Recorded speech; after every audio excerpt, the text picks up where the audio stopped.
morning, everybody. How are you all doing? It's Thursday. It's time for TLD Chat. We have a fantastic chat lined up for you today. We're going to be talking about brain stuff and the brain smarts and AI and all that other fantastic stuff with the wonderful and amazing Margie Meacham. She will be here in a little bit. She's in the window right now, so you can say hi to her in the chat if you want to. And Margie, feel free to jump into the chat and say hi to folks while I spend just a couple minutes telling everybody about TLDChat and what it is that we do and why we're here. We are the training, learning, and development community, and we are here to help you, no matter what your title is, become better at training, learning, and development. If you do the work of training, doesn't matter if you have the title, if you are a project manager, if you're an engineer, if you are a manager, a program manager, project manager, marketing person, if you are in some way responsible for educating anybody on anything, we're here to help you get better at that. So tell all of your friends, let them know we're here. We're here for an hour every day for professional development for everyone. It's free. You just hang out. You just click on the links that we send out on the social media and all that kind of good stuff. Get yourself an account on Crowdcast if you want to get notifications. And you can hang out with us 8 a.m. Monday through Friday Pacific time, or 11 a.m. Eastern time, or 4 p.m. in the UK. For Australia, you folks, I think it's around 1 a.m. or it's the middle of the night. So there is no perfect time to get the whole entire globe, so I apologize for leaving you out. But if you want to wake up in the middle of the night, then we would love to have you. Otherwise, you can just watch the recordings, because we do have recordings, and you can check out all of those recordings from the past at TLDC.us and check out the blog from there. That is really home base for TLDC. We have the TLD chat you can get to. We have the blog. We have podcasts now. We have the TLDC community and the event that's coming up in January 2018. TLD 18, January 29th and 30th in Phoenix, Arizona. It is fantastic. And I would be remiss if I did not show you the websites and let you see the beautiful imagery of Phoenix, Arizona. You might be thinking it's wicked hot here, and it is absolutely right now, but not in January. January is the most beautiful time of year to be here. Unless you're into baseball, then come in March for spring training, but we would rather do it in January. But there are tons and tons of events going on because Arizona is so perfect that time of year. So be sure to register now. Get on board early. We've got limited seats available. So get on board, get your registration taken care of. Tell all your friends, bring your whole entire team, and be sure to book some rooms. It's going to, like I said, fill up. And the closer we get to the date, more than likely, the more expensive all of those hotel rooms are going to be, if there are even any available.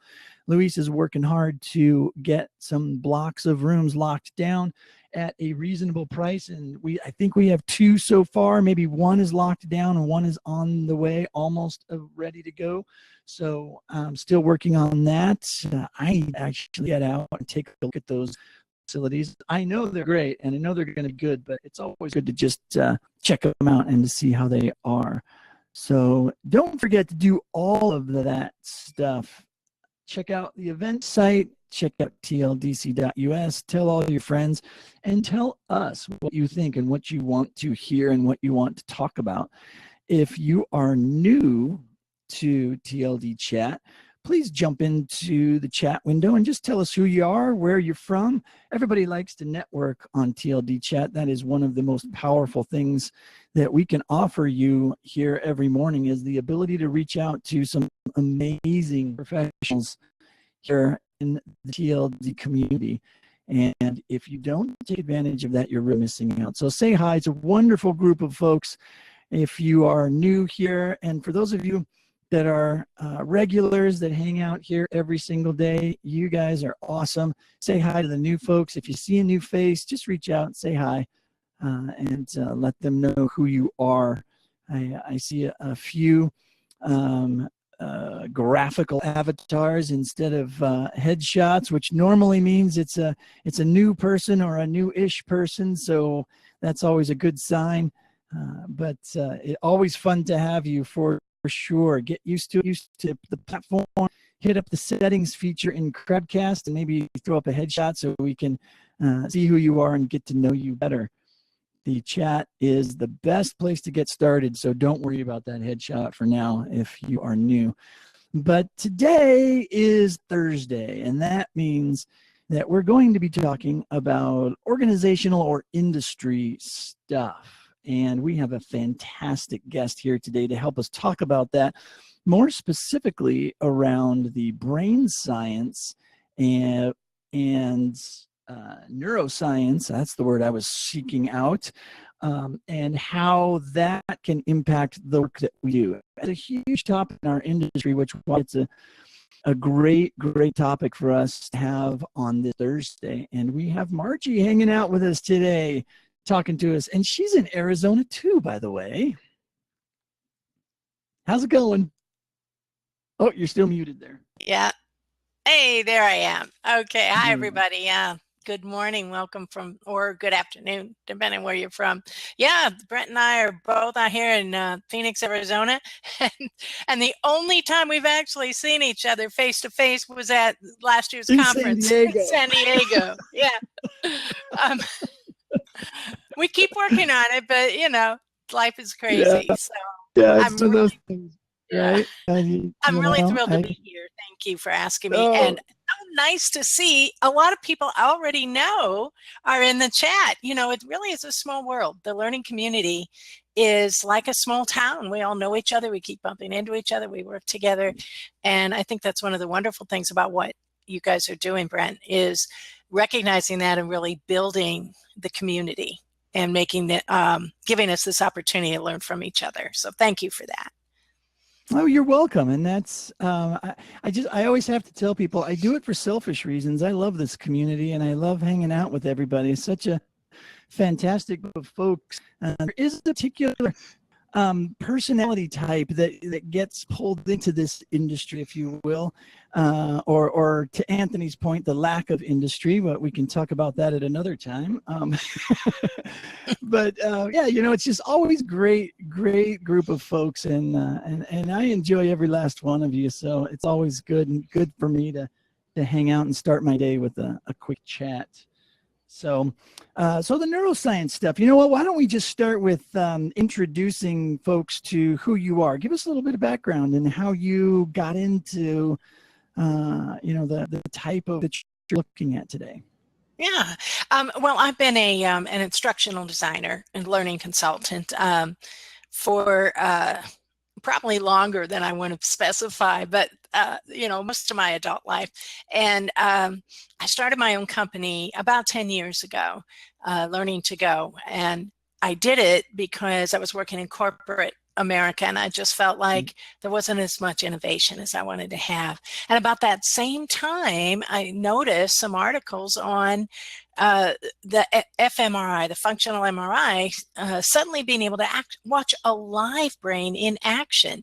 And that really changed everything. And it didn't happen overnight because at first, you know, doctors were using it to look at brain tumors and things like that. So it took a while for people to say, you know what, we could use this to figure out what's going on inside our heads. And I saw you tweeting about the black box, the brain and the black box, which it's still kind of, you know, very much about how it works, but we sure know a lot more today than we did 10 years ago. And we're going to know a lot more even next month. Every month there's some kind of new discovery that really makes people go back and rewrite the textbooks. It's very hard to keep on top of. But the good news is you don't have to become a neuroscientist. You don't have to spend all day reviewing this, because that is really what I'm here for. And there's other folks like me. I translate that. I help you find the nuggets that are practical that you can actually use.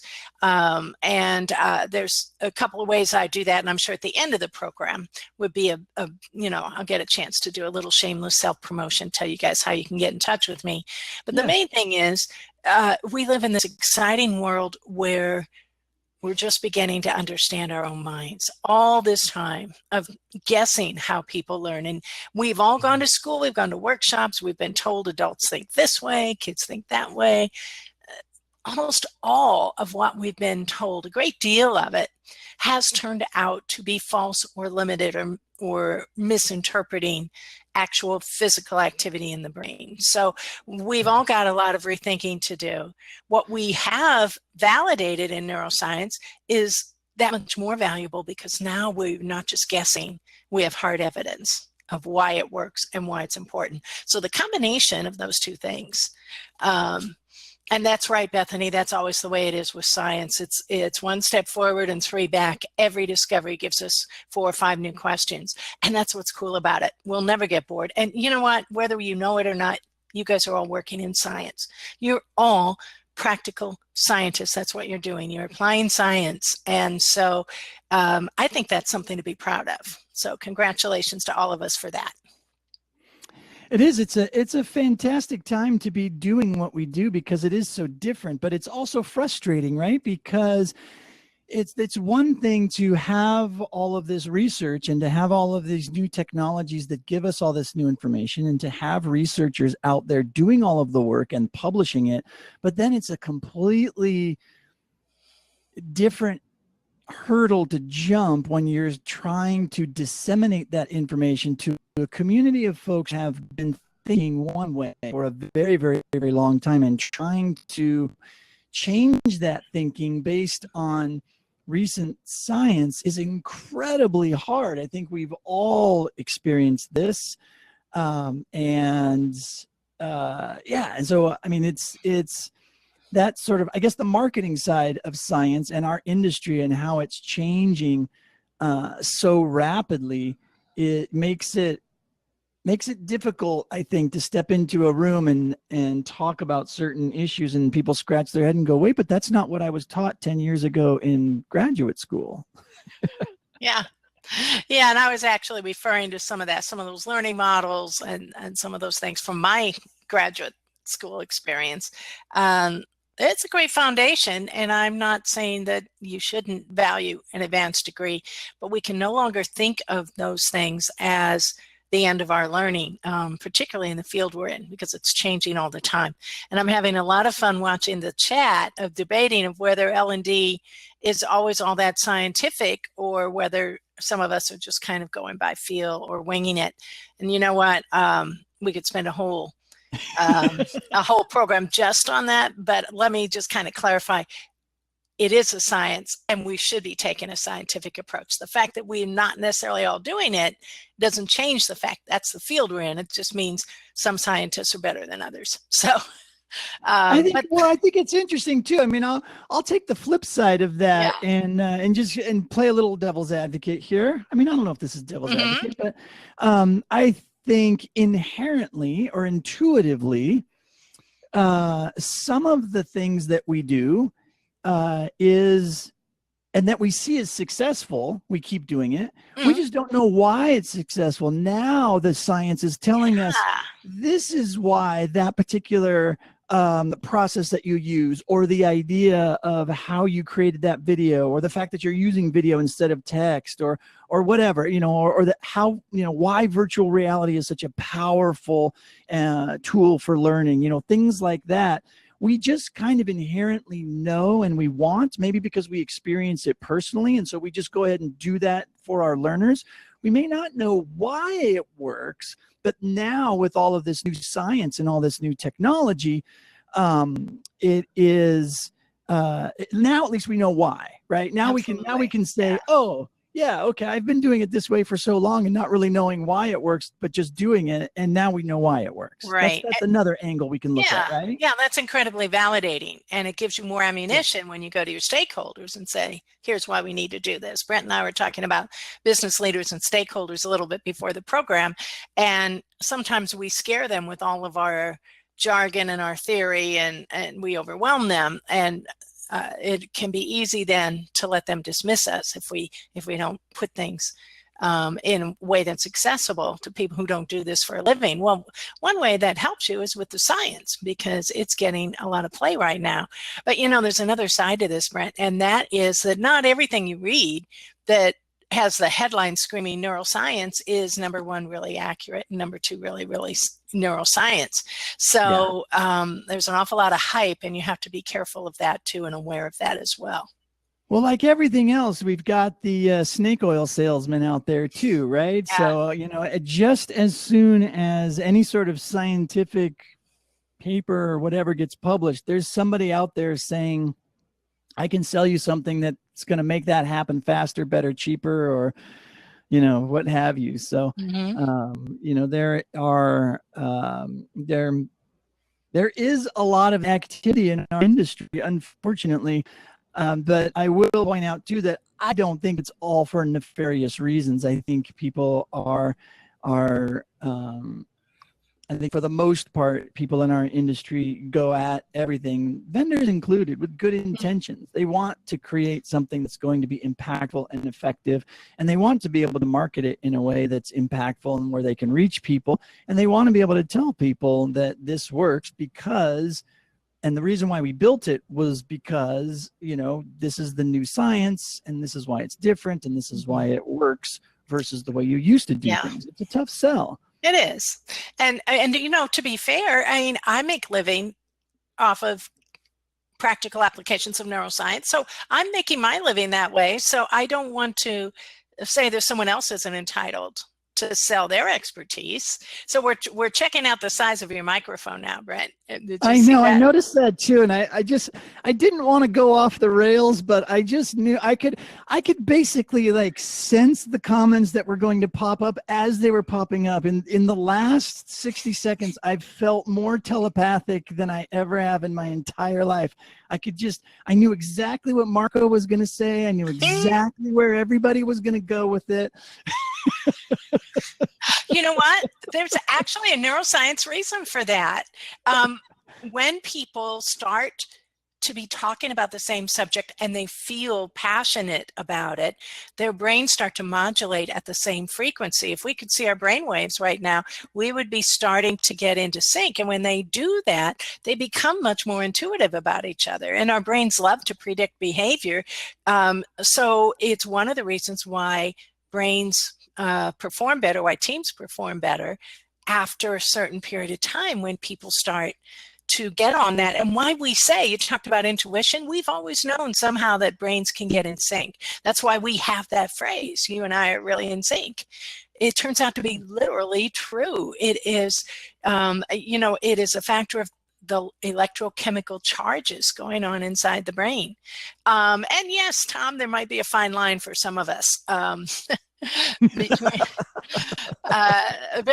it's so thank you for doing that demonstration, because we're all probably feeling it a little bit.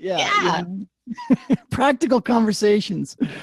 This is great stuff. We have a good question in the Q&A box. I'm going to go ahead and hit the start answering button, and it's something that has been discussed, debated, whatnot for a few years now in our industry. So maybe you can help us with the brain science around learning styles, right? Explain the pitfalls of learning styles as it relates to neuroscience. Okay, and while I'm talking, I'm going to dig up a post I did about a year ago, and it has a lot of links. If you haven't seen my blog, it's on LearningToGo.info, and I like to give people the sources. So fantastic. That is always a good way to go. While you're digging that stuff, I will use this as an opportunity to say that we're going to have Will Tallheimer on as a guest as well, and he's spent a significant amount of his time devoted towards busting these particular myths, and he does. And he's fantastic at doing that. So we're going to be having him as a guest on next Thursday, which will be a lot of fun to hear, him talk about it. You don't want to miss him. He's a friend and a colleague, and he keeps us all sane and honest. Yeah, And yeah, he he's has a site, the Debunker Club. Yep. So you should check that out as well. I'm a member, and you'll see a few posts up there. So here's the thing. So with almost everything we do, there is a grain of truth to it. And somehow along the line, sometimes it gets lost. So the basic thing we're debunking, and it's still out there, people are still doing it, and which is really sad because it's been well debunked in the literature for years, is the idea that you need to tailor, and I'm sorry folks, that's my phone going off. I forgot to turn it off before, so it'll eventually go to voicemail. It's okay. The idea that you have to tailor a learning experience to an individual's learning style to be most effective. So one of the first things you should do is test everybody, find out if they're auditory or visual or kinesthetic or whatever, depending on the system you're using. And here's where some of that hype comes in. There's a whole cottage industry that is dependent on learning styles that sells you assessment vehicles and lesson plans and learning approaches geared to different learning styles. And so the idea is then you tailor the learning to each of these people's preferences. Now, here's what's true. People do have preferences. The vast overwhelming majority of us prefer to learn visually. And there's good reason for that. Your brain spends more of its energy processing visual information than anything else. It does that not because we all inherited a certain style, like color of eyes. It does that because that's what keeps you alive. Because visual information is the first language of the brain. It's what you get the fastest. It's what you process the fastest. So if you have to respond to a dangerous situation, that information normally comes in through your eyes first and allows you to trigger a survival response. And everything your brain does is about survival. That's how it evolved. And that's what it's still doing. It's keeping you alive. That's what learning is. It's getting better at staying alive. That's what your brain thinks. That's what it's built to do. So yeah, sure, we like to get information in certain ways. Here's the challenge. If you try and give people information just the way they prefer, you're actually shutting down whole sections of the brain. Learning is a whole brain experience. It should not be just part of the brain. It should be all of it. The more senses you involve, the better the learning is because you form more neural pathways, more connections across the brain by having multiple learning modalities. So rather than trying to figure out which one to use, you should be using them all. And you should be using them as powerfully as you can. Yeah, so let's break this down for folks that may be listening for the first time, or maybe you're new to the industry. It's what we finally come down to, and correct me if I'm wrong, but if I were to put this into a bullet on the slide, we could basically say preferences, real, styles, not so much. Yeah, styles, not valuable, insignificant. Yeah. There has never been, and you can't prove a negative, but they've been studying this for a long time. Science has never been able to prove that people who are taught in a given learning style learn better because some assessment tool said they ought to. Absolutely no proof that that approach works. So there's also that. And again, that's not proof, but it's a pretty strong indicator. Yeah, so let's be clear too, and try not to confuse folks. When we talk about that whole brain experience that you're referring to, right? We also want to, because I think a lot of people take some of this kind of stuff a little bit too literally, and I think we have to be concerned with the overload, right? I mean, if you were to say to yourself, "Oh my gosh, I need to, add all of this stuff to make sure all senses are being, used," there is a point of hitting on too much. There's a balance. Absolutely. Right? And that's why they have us. That's why it takes study and practice and intuition sometimes to find that balance. So an inexperienced trainer might just throw the kitchen sink at their class the first time around.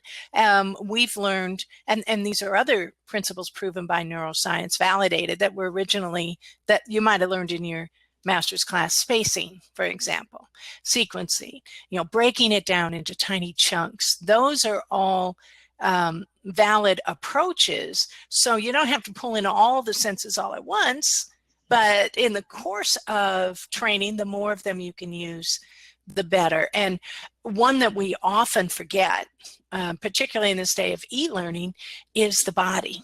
So I want to take just a minute to talk to you guys about the body, because we tend to think of our brain as in here inside our skull. And there is an organ there that we've named the brain, but it is connected by neurons to every part of your body.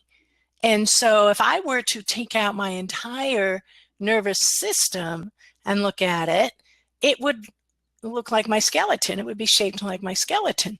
And that really is your brain. Your brain is in your fingertips and your toes and the tip of your nose as much as it is in your skull. And so that's how the brain gets the information, and then it transmits that information and tells us how to behave. So we often forget the power of the mind-body connection. And even when you're designing e-learning, you have to think about how long are they sitting? How comfortable are they? What kind of eye strain might I be introducing? Should I be giving them breaks? That's why micro-learning is not only popular, but proving to be very effective, is because it is less stressful on the body. When you're in a classroom, you have a lot of opportunities to engage the body. And so a lot of things we as trainers do that our stakeholders used to say, oh, cut that fluff out.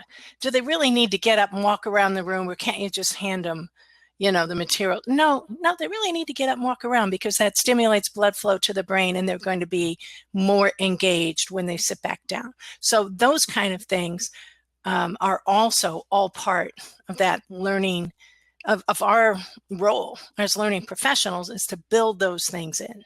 Yeah, absolutely. And I'll take this opportunity to take a little break here. So I'll give you a chance to catch up on that. We've got some lively chat going on and some great questions showing up, but we've also got some great questions. Those folks that are used to this interface in the Q&A box. We talked about Duolingo a lot yesterday, and actually I think on Monday too or something, that app has been coming up quite a bit. So when I come back from this break, be thinking about that, because we've got a question queued up for what are the things that make Duolingo as effective as it is, and why people are so excited about it, and what it can do. And I'm not even really sure, I'm kind of throwing this at you randomly. I'm not even sure that you're familiar with the app or not, but we'll hit that up in a minute if you don't mind, just because we've got that question there. But we've got a couple other questions queued up as well, so we'll squeeze all those in the second half hour of TLD chat. But for now, I want to take a quick break, get back to my screen share here, and again say thank you to everybody for hanging out here today and for sharing TLD chat. We've got another 30 minutes left of the show with Margie, and so far the conversation has been absolutely fantastic, hitting on all of the right points. So I've got friends in the industry that we interested in hearing about this. You've still got time to get them engaged. So hit that share button and share it on the social media that you have available to you. Let them know that we're here chatting about neuroscience and training, learning, and development, and see if anybody else would like to join us and be a part of the community. I'd also like to just mention TLDC 18 coming up January 29th, 30th, and in 2018 in beautiful sunny Arizona. 185 days, 15 hours, 29 minutes, and 14 seconds and counting until we launch up the second of the TLD chat experiences since we started this in 2016, which was a fantastic event as well. So it is definitely something to look forward to. Also wanted to just mention as well, big shout out, good to see Craig back, our fabulous community member who helps us out with so much.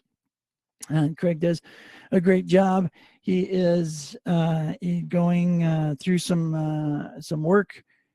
Started a new job, I think. I don't know if I'm allowed to say that, Craig, or whatnot, if you've decided to announce that yet, but I guess I just did. Sorry.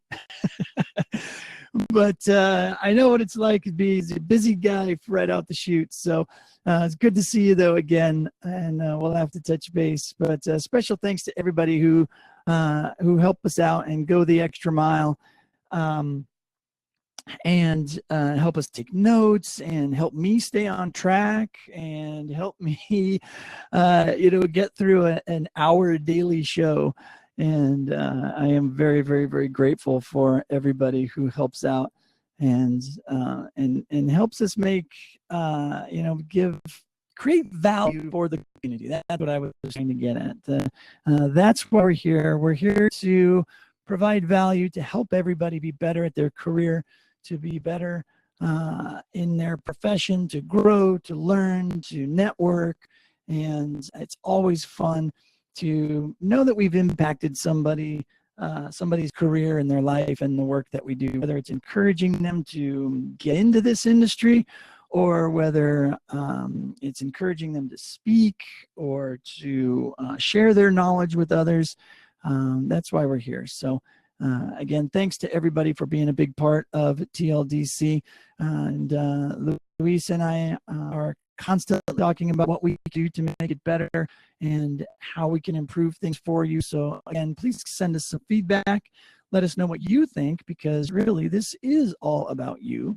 And we would love to know if we're hitting the mark or not. And since I haven't gotten any hate mail, I just keep assuming that we're doing okay. So that is a good thing. And with that, I will say thanks again, everybody, too, for also being so engaging in the chat and asking such fantastic questions. And I will bring Margie back onto the screen here. And hello, welcome back. Hello. Click this start answering button. So what do you think about the whole spaced repetition, something that drives engagement and reinforces learning, from a brain science perspective? Why, what's up with that whole spaced repetition thing, and what apps like Duolingo do for us? Well, there's a couple of things that I want to talk about there. Spaced learning was really, in my mind, sort of discovered by Ebbinghaus back in the 1800s with the Ebbinghaus learning curve. A lot of people don't know he was really mostly a mathematician. And what he did was he observed and he found trends. And he did this without being able to see the brain or anything else. He watched, hundreds of learners, and he saw a very regular pattern of forgetting as time went on. And so then he started experimenting with, if you would go in there, if you think of a curve, see if I can get on my camera, going down, and it kind of goes like half of a bell curve. It's a fairly predictable curve. Mm-hmm. Think of it like a clothesline drooping. And then if you go and you take a pole and you stick up that pole every so often, then the forgetting is less. It doesn't droop as much. And so that's an example of where once we do something and it works, we know it works, and we didn't know why. Well, one reason why, and this is still kind of theory, is that as we watch memories be formed inside the brain, what happens is cells recruit each other. So neurons never actually touch. There's a tiny space between them called the synapse. And the way they communicate is an electrochemical charge jumps from one cell to another, and then to another, and then to another. And that creates a chain. And a chain of cells together forms a memory of a fact or a connection or a person. That's why the more senses you get involved, because different neurons process different types of information, that's why you get a richer learning experience. So this takes some time. And it's a use it or lose it system with the brain, is that you can form a chain right now. Like if I were to tell you my phone number, if you didn't write it down, you might remember it long enough to type it right now. After that, it's gone. So And we have limits to what we can hold in our heads unless we keep repeating it, going back over that pathway. So the reason spacing works is it gives you time to solidify the pathways you've already got and then add to it and grab more neurons the next time you go over it. So every time you go over the information, you get more out of it, which is, and this connects to so many things. This is why taking notes is so important in learning. And I'm really on my soapbox about this one because people don't take notes anymore. And people in school and in training are not being invited to take notes. There is, remember what I said about the brain being in your whole body, the physical act of handwriting a note is much more brain engaging than typing it or making an audio recording that you think you're going to watch later and you probably don't. Even if you never look at your notes again, you have engaged more neurons by taking notes. So all of those interconnect, and sometimes I kind of lose my own train of thought because I'm jumping from one neural chain to another. But it really is all connected. So I would encourage everybody, the spacing is important. It's important for that reason. And I definitely encourage you to check out the work of Ebbinghaus. And I'm sharing a lot of my own links, not because I think I'm the most brilliant person in the world, but because they will link you to other things and because I know where stuff is on my site. I was just going to say, and it's a great resource. I will just, and it's okay to come on here and tell people about your own stuff. That's why we have guests on too, to also give you that opportunity, because that's, again, that's value that we at TLDC can give back to the community as well. So don't ever feel bad about that. Everybody, it is a great resource, her website. So the links that she's putting in there, if you ever get into these conversations, just remember Margie and hit up her website, and you can get very quickly to all of this stuff. Again, you can hit Will Tallheimer's site as well. He's got links to all sorts of his research and everything he's done as well. So it's out there, it's easy to find. And we have a little search window, so you can type in your topic and see if I've got something on it. It was interesting. I was gonna follow up on the notes aspect with you, and I think that might be one of the things that we don't really talk about that much, is this idea that, since everything's digital, people always just figure, well, I'm just gonna sit and relax, and I'm just gonna enjoy this person teaching me, right, or presenting to me, I guess might be a more appropriate word these days, because they're just going to give me the slides at the end anyways, or I can ask them for the slides, and those will basically be the notes, and so therefore I don't have to take notes, right? I think the digital aspect of things has, I don't know, made us lazy maybe, and made the art of taking notes less valued. I think that's true, and certainly in some cases. As a matter of fact, in the K through 12 world, they no longer teach longhand in most schools, because the argument is they're never going to need it. They're all going to be able to keyboard, or by the time these kids are out of school, they'll probably have a brain PC interface, and they'll just think their notes and they'll come out. What everyone's missing is there's processing that goes on as you're taking notes. You're reconstructing the information because you're deciding what you're going to write down. You're not just recording it by rote. That's what makes it different. And that's where the learning and the strategic thinking comes in. That's why great leaders all keep journals. It clarifies your thinking. It's not just about capturing ideas or to-do lists. It's about thinking. It's a thinking tool, and it's built into our bodies. We don't want to throw it away. So I urge everybody, run out and grab a journal and start taking notes in it. You'll be surprised what it will do to your thinking over time. Yeah. So how many of you are taking notes right now? That's all I want to know, because it's legit. And if we're going to believe this, right, we kind of have to drink our own champagne and follow up on some of this stuff, right? It's okay if you're not. I don't mean to call anybody out or anything. This is just sort of the reality of where we're at. Sometimes you can't, right? Like maybe you're tuning in. This is the great thing about video too. Like maybe you're just listening on your phone as you're taking a walk or something like that. And listening to the conversation is great too. It might spark an idea or whatnot, but, and I guess it's always your intent, right? And the learner's motivation and their intent or their purpose for consuming content. Maybe it's not to learn everything that you're talking about today. So maybe notes aren't necessarily required of anyone. Well, several people made a good point that the process of being engaged in the chat is in itself a way of taking notes. And you're absolutely right, because you're deciding what you're going to chat about and you're making connections to things you already know, things you've seen. And by the way, Josh, I would love if you would email me that study you found about video and note taking, because more and more of online learning is moving towards video, and the danger is it can be very passive. So we need to encourage people to take notes at the same time. Anthony, that's relatively apparent. But actually we all do kind of decide. It just happens so quickly. Yeah. But there is something called a mental note. And even if you were just listening, there's a difference between kind of listening passively and listening and saying, that's interesting. I want to look that up later. I want to follow up like that. Your brain does what you tell it to do. If you give it an instruction like that, you're much more likely to act on it than if you just kind of sit back and then later you say, why didn't I do anything with that information? Well, you didn't choose to. You didn't set a plan to. So mental notes are also valuable. Yeah, it does.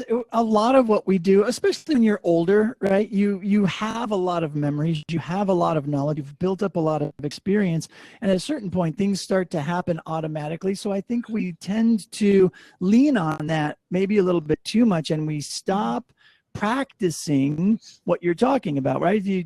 Practicing, I'm going to try to remember that one bit, or I really like what she said right there. I'm going to make a mental note, right? I don't think we actively participate in our own learning and memory creation as much as you like to think we do.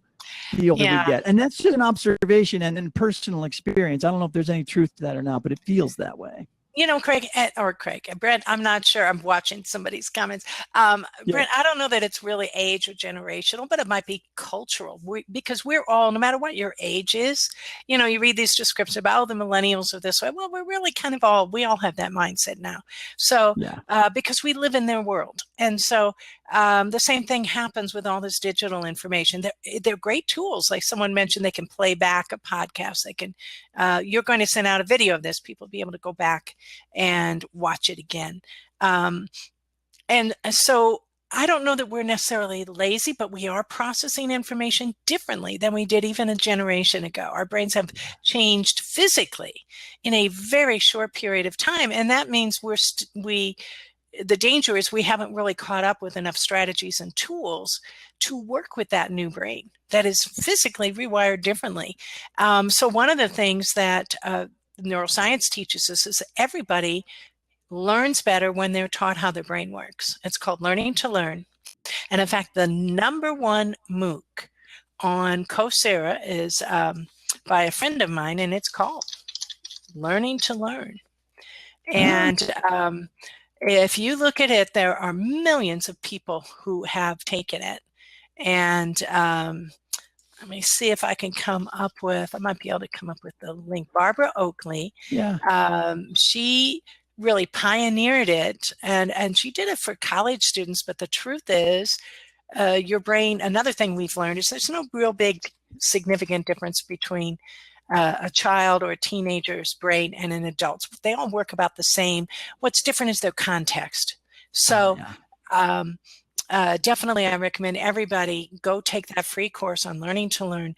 There are all kinds of tips like that. One of them will be take notes, keep a journal, repeat, test yourself. Flashcards, for example, is an example of spaced learning. We were talking about that earlier. Yeah. And the old school, simple, low-tech flashcard is one of the best ways to prepare yourself for a recall test. If you're going to need to, if there are right and wrong answers and you need to have it down exactly as they're looking, like some kind of certification test, a high stakes certification, make yourself flashcards, flip through them throughout the day, various times whenever you've got a little downtime. Yeah. Perfect example of spaced learning.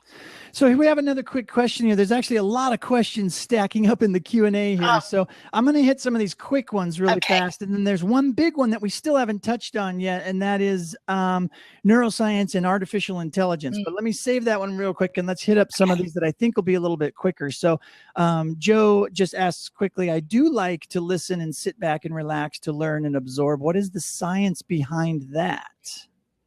Well, you know, learning is fun, Joe. And so you're getting endorphins from sitting back and enjoying a good podcast. So your brain wants you to learn, and so it makes it feel good. And actually, if learning isn't fun or relaxing or enjoyable in some way, then you're probably not going to learn, or you're going to learn the wrong things. You're going to remember the pain, not the content. So that's what's going on, and that's a great thing. What you're teaching yourself is, I like this, I want to do more of this. Fantastic answer. I love that. So can neuroscience explain why fine motor skills are retained without conscious thought? Oh boy, I'm a perfect example. I'm a really, really fast typist. I type about 200 words a minute. Wow. When you hear me type, it sounds like I'm just running my keys, you know, randomly over the keyboard. And I don't know, I just took typing in high school and it stuck. And what my teacher told me to do is you have to disengage your brain. Don't think about what you're typing, just type. And it's been a very helpful skill. I would honestly have to go research how that works. But there is a part of your brain, the hippocampus, that is focused more on that physical, spatial, repetitive learning. And why you can turn it on without consciously being fully aware. And that's what athletes do really well. They're tuned into that part of their brain. They know how to make that automatic.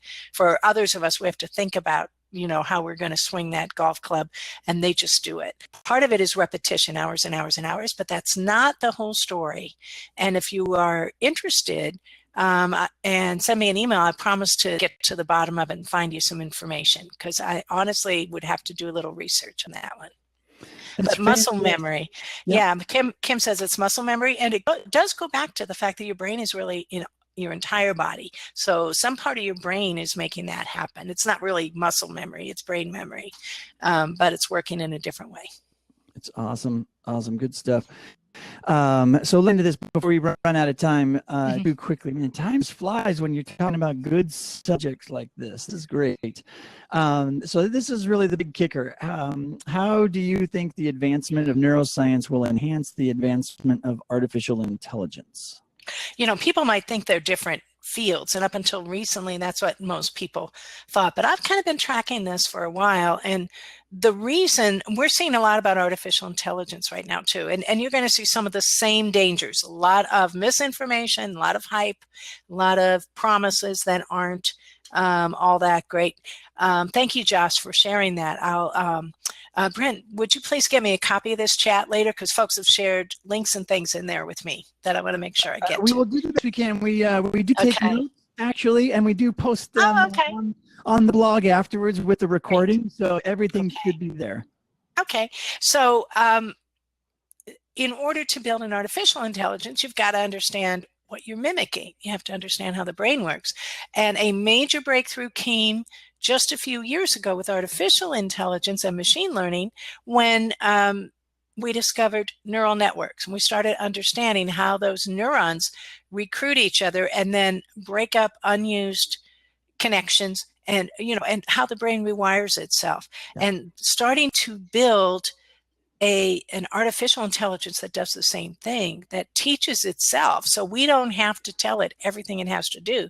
We just teach it how to learn That's the major breakthrough in artificial intelligence. And just this week, and it was the article I posted at the beginning of this talk, the intelligence officer of Google came out and said, in our eyes, neuroscience and artificial intelligence are converging. They're really the same science looking at the same phenomena through different portals. And the more we learn about the human brain, the better our AI is going to be, and vice versa. So we as learning professionals, we need to be paying attention to that. And that's one of the things we're going to talk about at TLDC 2018. We're going to give you a very simple example of how you can start to employ artificial intelligence in your learning programs to help people learn, and to also get you a little bit more aware of and comfortable with some of the terminology. But I think that's probably going to be the biggest aha, and it's going to happen fairly soon. In fact, I gave a talk at ATD ICE about this, that we're going to see brain-computer interfaces and all kinds of augmented intelligence, augmented experience, where the two are starting to merge. And how far that will go and when it will happen, I don't want to be too specific, but soon in our lifetime as professionals, we need to be ready, and we need to be watching it now, so that when it starts to happen, we're there to take advantage of it. Yeah, absolutely. And I think, you know, in a lot of instances, I don't think it's widely known yet as much as it should be, but there are artificial intelligence activities going on and products that currently in our industry that do a lot of AI work. And I bring that up. I always try to be sensitive to the fact that I don't like to just pitch EdCast all the time because I work for them, but are very, very heavily into the artificial intelligence side of learning, and how do we utilize AI, and how do how do you put that into platforms and systems that we can release within the enterprise? Because another thing we were talking about yesterday with Lisa Goldstein was, we all kind of learn these things first, and it takes a while for the industry to catch up, and for the tools to catch up, and for the platforms to catch up, right? And so we get very anxious, and we're like, I know all of this stuff that we currently do could be better. I'm not going to say it's wrong, because it just could be better when we start to learn all of this new stuff, but we can't build it ourselves. We don't know how to do it. So now it's fun, really fun, to see that there are really smart people and businesses very strongly backed that now understand it and are taking advantage of it, and trying to figure out what is the best way to get this style, get artificial intelligence into the hands of the training departments and the learning and development departments, so that they can take advantage of it and be able to help businesses improve and get better based on what we can do and what we know about learning. It's really, really exciting. It really is, Brent. And I am aware of the work your company does, and we've talked about it a little bit. What's great is it puts it in the hands of the learning professional. You don't have to be a computer programmer in order to get something out of it. Now, I posted a link if you guys want to check it out. Last year, the University of Georgia actually built an AI as a teaching assistant. Basically a sophisticated chatbot, and all semester the students were communicating with this TA, asking questions about the course and the assignments, getting their papers graded, and didn't realize that it was a set of algorithms until the end of the bot. We're taught a bot. Yeah, it was a bot. Oh, that's Fooled the entire class. Now, if any of you guys are familiar with the Turing test, that means we just had an artificial intelligence. A lot of people today say that's not enough, that you need more. But basically, Turing, in the early days of AI, said, well, if we ever build a machine that can fool maybe half of the people, and they think they're dealing with a real person, we'll have to call that artificial. That we'll have to call that actually intelligent, which kind of begs the question of how many actual human beings other people would consider intelligent if they were asked to evaluate them just on the basis of their chat. So yeah, you're absolutely right. We're already living in that time. It's not on the horizon or in the near future. It's here. We just haven't all experienced it yet, and so we're not aware that it really is here. It's here, it's possible, the tools are there. It's more a matter of making it easy to do. And you're going to see just an explosion of that within a very short period of time. Yeah, and it's going to grow fast. And I will say too that it's, it's not perfect, right? When we start talking about these things, I always have this fear of the imagery is the fantasy that we see on TV or in Star Trek or in the movies. And so when I mention I work for a company that does artificial intelligence and stuff like that in learning, I immediately get the heavy skeptics, right?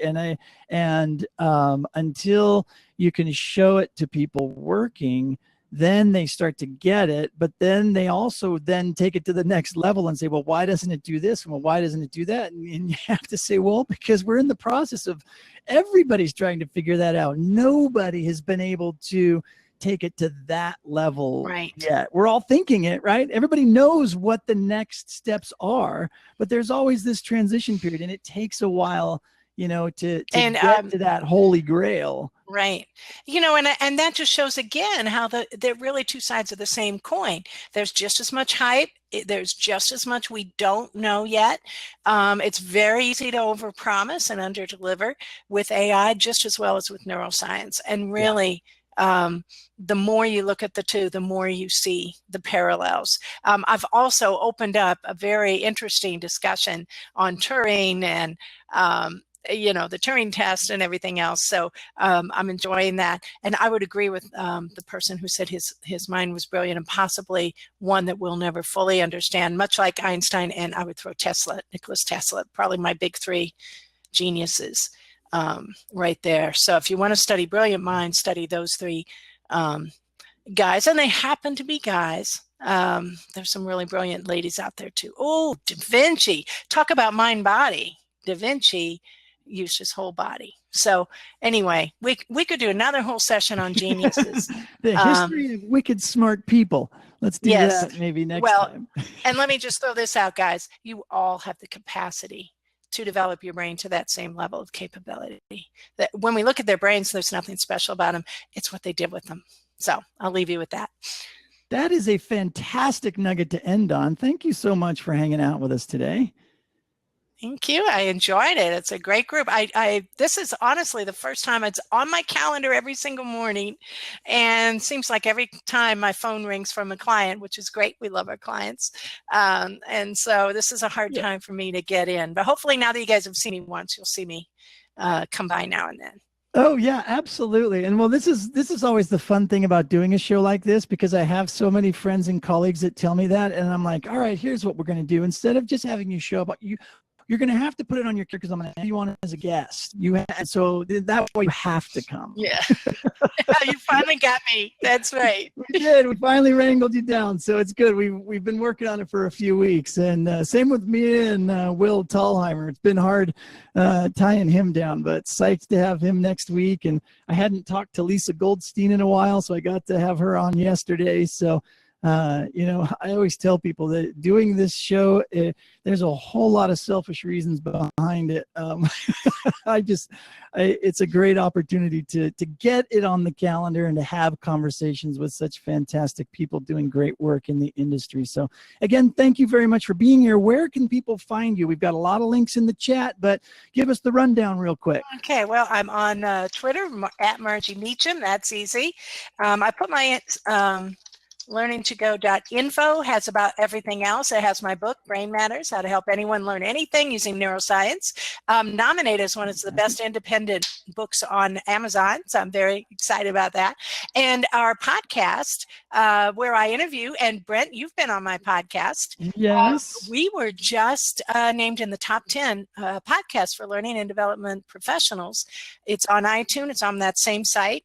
And that was really gratifying because we're number 8 in the top 10 right after the ATD podcast. I mean, really great company that we're in.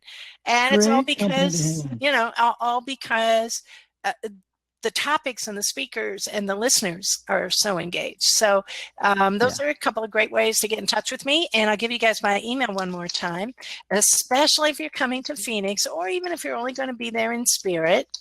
Let me know if you want to follow, I love talking about this, as you can tell, so we can trade research and debate things and all that kind of stuff. So thank you for giving me the opportunity to say that. And I think maybe we ought to have a special dinner for everybody from the chat when we're in Phoenix. Maybe we could all get together.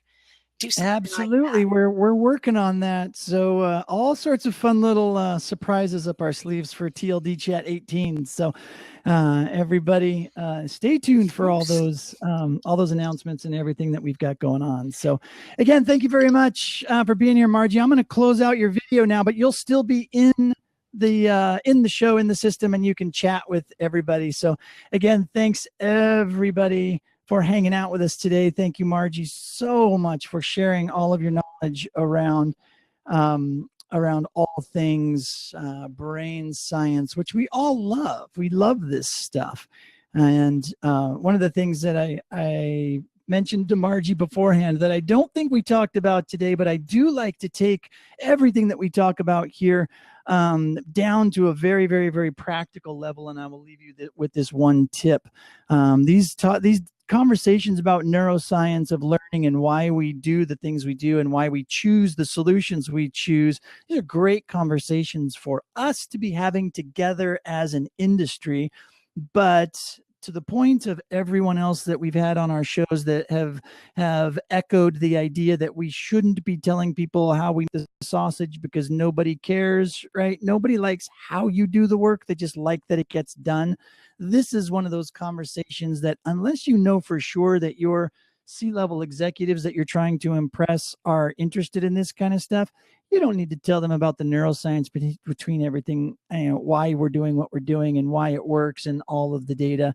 They hired you to know that and to know why it works and to get the work done. Tie it to the business. Tell them why what you're doing impacts the business.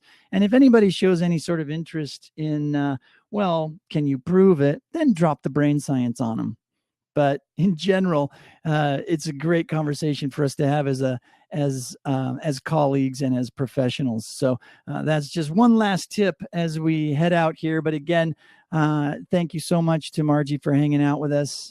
She is a fantastic friend and supporter of TLDC, and we're super excited to have her as a part of TLDC 18 and as a guest today, and hopefully back in as a community member as well in the chats as we go forward. So thanks again, everybody. Be sure to register for TLDC 18 at tldc18.com. Be sure to sign up for our newsletter and be sure to just reach out and say hi. It's always good chatting with everybody. Thanks for showing up, everybody from across the globe, from the UK, from Scotland, from East Coast, Midwest, and the West Coast. All of you folks are great. Love hanging out with you. We will see you tomorrow.